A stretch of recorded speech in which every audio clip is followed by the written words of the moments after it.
नमस्कार मेरी प्यारी बेटी। मैं नीम करौली बाबा। आज का ये संदेश उन क्षणों के लिए है जब तुझे लगता है कि मैं अकेली हूं और मेरा कोई नहीं है। कई बार तू रात को जागती है, घबराहट होती है, भविष्य की चिंता खाई जाती है। तुझे लगता है कि अगर कल कुछ बुरा हो गया तो तुझे कौन बचाएगा। तेरे पास तो न पैसा है, न ताकत, न कोई ऊंची जान पहचान। पर सुन, आज मैं तुझे एक ऐसा सच बताने वाला हूं जो तेरे हर डर को जड़ से खत्म कर देगा। तुझे पता नहीं है, पर तेरे साथ हर पल एक अदृश्य अंगरक्षक चलता है। एक ऐसी शक्ति जो तुझे उन खतरों से भी बचाती है जिनके बारे में तुझे कभी पता भी नहीं चलता।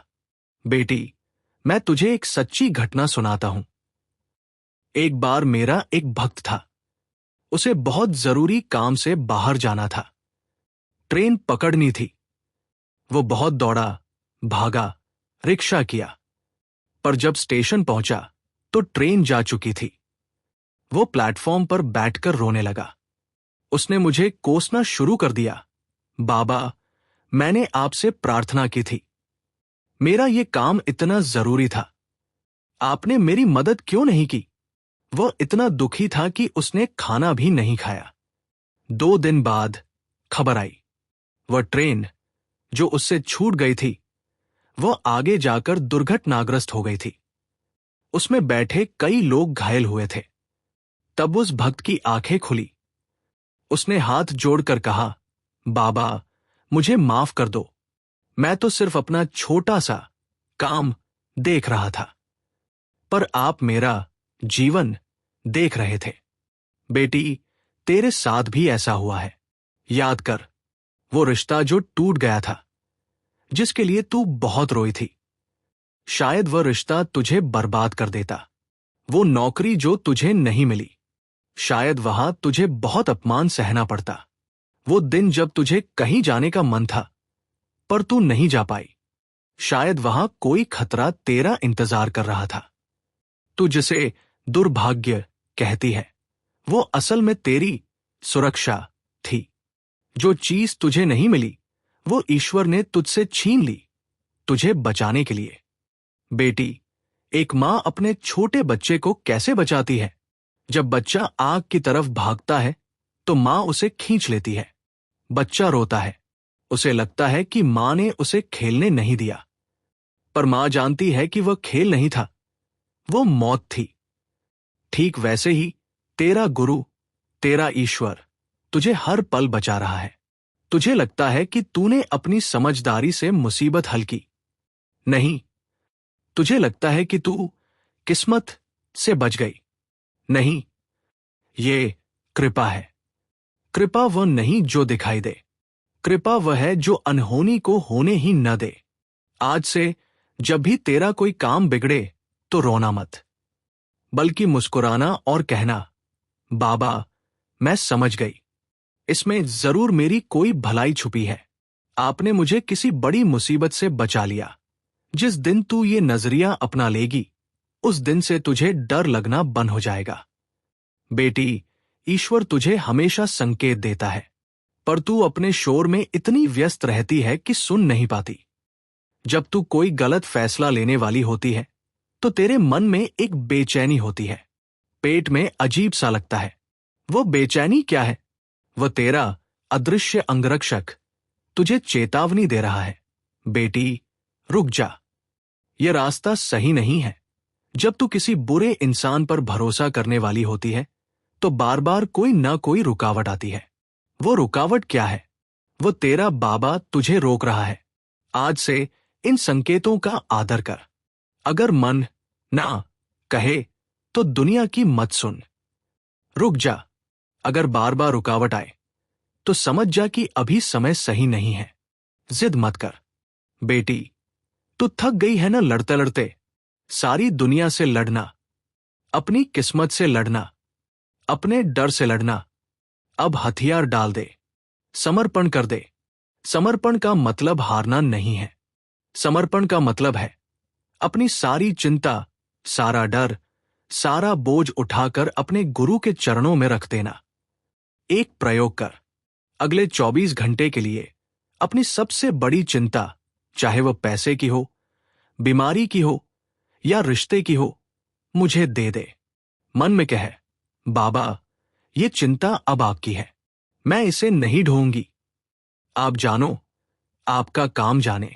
और फिर देख, जैसे ही तू बोझ छोड़ेगी, तेरे दिमाग में नए रास्ते खुलने लगेंगे, तुझे समाधान मिलने लगेंगे। क्योंकि जब तक तू चिंता से भरी होती है, तब तक ईश्वर की मदद तेरे भीतर घुस नहीं पाती। बेटी, अंत में एक बात याद रखना, तेरा जन्म हारने के लिए नहीं हुआ है। तू उस शक्ति का अंश है जिसने ब्रह्मांड बनाया है। तेरे पास वह सब कुछ है जो तुझे जीतने के लिए चाहिए। अभी जो समय चल रहा है, वह सिर्फ एक परीक्षा है, और हर परीक्षा के बाद एक इनाम होता है। तेरा इनाम तैयार है, बस थोड़ी देर और, थोड़ा धैर्य और। गिर मत जाना, टूटना मत। मैं तेरे साथ हूं, मैं तुझे देख रहा हूं, मैं तुझे सुन रहा हूं। और जब तू इस अंधेरे से बाहर निकलेगी, तो तू इतनी चमक रही होगी कि दुनिया तुझे देखकर हैरान रह जाएगी। बेटी, अगर तुझे महसूस हुआ कि आज बाबा ने सीधे तुझसे बात की है, तो कमेंट में लिख, मैं सुरक्षित हूं, मेरा बाबा मेरे साथ है। ये लिखना तेरे मन को पक्का करेगा। इस वीडियो को अपनी उस बहन या सहेली को भेज जो बहुत डरी हुई है। शायद ये संदेश उसकी जान बचा ले। सब्सक्राइब कर ले, क्योंकि हर रोज मैं तुझे याद दिलाने आऊंगा कि तू कितनी खास है। जय श्री राम, जय बजरंग बली, जय नीम करौली बाबा। नमो भगवते नीम करौली। जा बेटी, निडर होकर जी, तेरा रक्षक सोता नहीं है। प्यारे भक्तों, वीडियो को आगे बढ़ाने से पहले एक जरूरी बात। प्यारे भक्तों, नीम करौली बाबा की कृपा से हर रोज कितने ही लोगों के जीवन में भोजन, प्रेम और शांति का प्रसाद पहुंच रहा है। बाबा का आशीर्वाद हमेशा यही रहा, भूखे को अन्न देना सबसे बड़ी सेवा है। आज हम सब बाबा परिवार मिलकर उसी आशीर्वाद को आगे बढ़ा रहे हैं। लंगर सेवा के माध्यम से हर दिन कई जरूरतमंद, मजदूर भाई बहन और छोटे छोटे बच्चे भूखे सो जाते हैं। लेकिन प्यारे भक्तों, जब आप जैसे प्रेमी सेवक निस्वार्थ भावना से सेवा करते हैं, तो नीम करौली बाबा के कृपाहाथ से हर पेट भरता है और हर आत्मा तृप्त होती है। इस पावन अवसर पर आइए, हम सब बाबा परिवार एक साथ आए और लंगर सेवा में भाग लें। हर थाली जो परोसी जाएगी, उसमें बाबा का प्रेम होगा, उनकी कृपा होगी। सेवा करने का सरल तरीका, कृपया स्क्रीन पर दिख रहे क्यूआर कोड का स्क्रीनशॉट ले लीजिए। फिर किसी भी यूपीआई ऐप को खोलिए। स्कैन विकल्प में जाकर स्क्रीनशॉट चुनिए। अपनी श्रद्धा अनुसार राशि भरकर लंगर सेवा पूरी कीजिए। हर अनुदान नीम करौली बाबा की चरण सेवा में समर्पित होता है। आपका योगदान किसी भूखे के लिए भोजन बनेगा और आपके परिवार के लिए बाबा की असीम कृपा का कारण बनेगा। प्यारे भक्तों, जब भी किसी थाली में अन्न भरता है, नीम करौली बाबा मुस्कुराते हैं। तो आइए, इस प्रेममय सेवा में आज ही भाग लें और कमेंट में लिखिए, जय नीम करौली बाबा, जय बजरंगी। प्यारे भक्तों, तुम टूटे नहीं हो, तुम्हें अंदर से नया गढ़ा जा रहा है। मेरे प्यारे भक्तों, आज ये वीडियो किसी सुपर हिट प्रवचन के लिए नहीं, तुम्हारे थके हुए दिल के लिए है। आज ये संदेश उन सबके लिए है जो बाहर से मुस्कुरा रहे हैं, लेकिन भीतर से चुपचाप बिखर रहे हैं। तुम जहां कहीं भी बैठे हो, रसोई में, बस में, दुकान पर, कमरे के किसी कोने में, जरा 2 पल के लिए ठहर जाओ। गहरी सांस लो और अपने आप से बहुत ईमानदारी से पूछो, क्या मैं सच में ठीक हूं, या मैं सिर्फ सबको दिखा रहा हूं कि मैं ठीक हूं? आज अगर तुम्हारा जवाब नहीं, तो ये वीडियो तुम्हारे ही लिए है। प्यारे भक्तों, कितनी रातें तुमने ऐसी गुजारी हैं कि तकिया भीग गया, पर आंसुओं की आवाज किसी ने नहीं सुनी। कितनी सुबह ऐसी आई कि शरीर उठ गया, पर दिल बिस्तर से ही नहीं उठा। कभी भी तुम मन ही मन बोलते हो, हे प्रभु, अगर आप हो तो मेरी सुनते क्यों नहीं? क्यों मेरा ही जीवन इतना उलझा हुआ है? क्यों मैं ही बार बार टूटता हूं? सुनो, ये सवाल पूछने में कोई पाप नहीं है। भगवान से रूठ जाना भी एक रिश्ता ही है, दूर हो जाना नहीं। जब अर्जुन अपने ही धर्म, अपने ही रिश्तों, अपने ही कर्तव्य से उलझ गया था, तो उसने भी यही किया। उसने प्रश्न पूछे, बहस की, रोया, भ्रमित हुआ, और वहीं से गीता शुरू हुई। तुम्हारे जीवन की गीता भी वहीं से शुरू होती है, जहां तुम भगवान से ईमानदारी से कहते हो, मुझे समझ नहीं आ रहा, पर मैं भागूंगा नहीं, मैं आपसे पूछूंगा। मेरे प्यारे भक्तों, तुम्हें लगता है कि तुम पैसे के लिए रो रहे हो, रिश्तों के लिए रो रहे हो, इज्जत के लिए रो रहे हो, पर सच पूछो, दिल से पूछो, क्या सिर्फ इतना मिल जाए तो तुम सदा के लिए शांत हो जाओगे? तुम्हारा असली दर्द क्या है? कि किसी ने तुम्हें सच में समझा नहीं, कि किसी ने तुम्हारा थकान, तुम्हारा संघर्ष, तुम्हारा अकेलापन दिल से महसूस नहीं किया। तुम्हें भीतर से देखे जाने की भूख है। तुम चाहते हो कि कोई तुम्हारी आंखों में झांक कर बोल दे, मुझे पता है तुम क्या झेल रहे हो, तुम अकेले नहीं हो। भक्तों, यही जगह है जहां मनुष्य साथ छोड़ देते हैं और भगवान प्रवेश करते हैं। इंसान तुम्हारे शब्द सुनते हैं, भगवान तुम्हारे अनकहे दर्द सुनते हैं। इंसान तुम्हारे कर्म देखते हैं, भगवान तुम्हारे इरादे देखते हैं। आज एक क्षण के लिए अपने आप से कहो, मेरी असली भूख भगवान के सान्निध्य की है।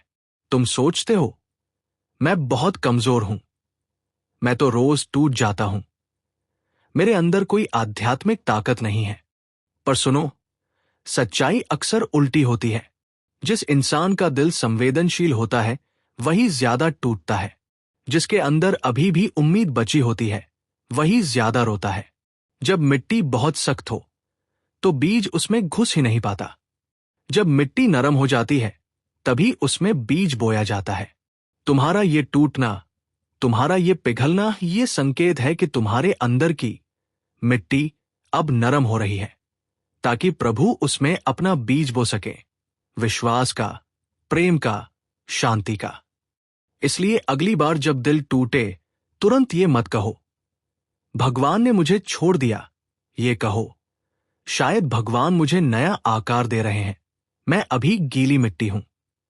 प्यारे भक्तों, आज तुमसे कोई बड़ी तपस्या नहीं मांगी जा रही, न 108 माला, न 40 दिन का व्रत, न कठिन नियम। तुम्हारी रोजमर्रा की जिंदगी ही तुम्हारी सबसे बड़ी साधना बन सकती है, अगर उसमें थोड़ा सा होश और थोड़ा सा प्रेम घोल दिया जाए। आओ 3 सरल अभ्यास लेते हैं, जिन्हें कोई भी भक्त कहीं भी कर सकता है। दिन में किसी भी समय, जब भी बहुत उलझन हो, घबराहट हो या क्रोध चढ़ जाए, बस अपनी जगह रुक जाओ। पहली गहरी सांस लो और भीतर कहो, हे प्रभु, मैं जानता हूं आप यहीं हैं। दूसरी सांस में कहो, मैं अपने मन की भागदौड़ आपको सौंपता हूं। तीसरी सांस में कहो, जो होगा आपकी मर्जी से होगा, मैं स्वीकार करता हूं। कोई मंत्र याद नहीं रखना, कोई कठिन प्रक्रिया नहीं, सिर्फ 3 सांस और प्रभु की याद। रोज न सही, हफ्ते में 3 दिन से शुरू करो। नियम बनाओ, आज मैं कम से कम एक इंसान के लिए ऐसा काम करूंगा जिसमें मुझे अपना कोई फायदा ना हो। किसी बच्चे का बस्ता उठाकर सीढ़ियां चढ़ा दो, किसी बूढ़े का सामान सड़क पार करा दो, किसी परेशान इंसान की बात बिना टोके सुन लो, या किसी को दिल से दुआ दे दो। जब तुम बिना लाभ की इच्छा के दया दिखाते हो, तुम्हारा दिल भगवान के दिल के साथ ट्यून होना शुरू हो जाता है। सोने से पहले 5 मिनट अपने आप को दो। न मोबाइल, न टीवी, न बातें, बस तुम और तुम्हारा मन। अपने आप से 3 सवाल पूछो। आज मैंने कहाँ गलत बोला या किसी का दिल दुखाया? आज मुझ पर कहाँ भगवान की कृपा हुई, भले छोटी सी ही क्यों न हो? कल मैं एक चीज क्या बेहतर कर सकता हूं? फिर आंख बंद करके कहो, हे प्रभु, जो अच्छा हुआ वो की कृपा से जो गलत हुआ उसे समझ और शक्ति देकर सुधार लूं, ये भी आपकी कृपा से। प्यारे भक्तों, अक्सर तुम कहते हो, मैंने इतने सालों से प्रार्थना की, फिर भी मेरी सुनवाई क्यों नहीं हो रही?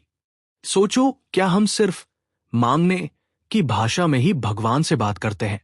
ये नौकरी दे दो, ये रिश्ता बचा दो, ये बीमारी हटा दो। अगर तुम्हारा बच्चा हर बार तुम्हारे पास आए और सिर्फ मांगता ही रहे, तो क्या तुम उससे घनिष्ठ मित्रता महसूस कर पाओगे? कभी भी प्रार्थना की भाषा बदल कर देखो। प्रभु, जो तुमने दिया है उसके लिए धन्यवाद। प्रभु, जो नहीं मिला, शायद उसके पीछे भी कोई भलाई है, उसे समझने की बुद्धि दे दो। प्रभु, मुझे हटाना मत, मुझे गढ़ना हो जैसा तुम्हें योग्य भक्त चाहिए। जब प्रार्थना डिमांड से संबंध में बदलती है, तब उत्तर भी सिर्फ घटनाओं में नहीं, तुम्हारी अंतः शांति में मिलने लगते हैं।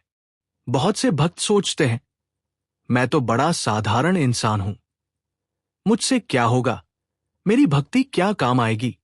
सुनो, ईश्वर को भीड़ नहीं चाहिए, सच्चा दिल चाहिए। इतिहास में जितने बड़े परिवर्तन हुए, वे हमेशा कुछ गिने चुने दिलों से शुरू हुए हैं, जिन्होंने तय किया, मैं अंधकार बढ़ाने वाले नहीं, दीपक जलाने वाले पक्ष में हूं।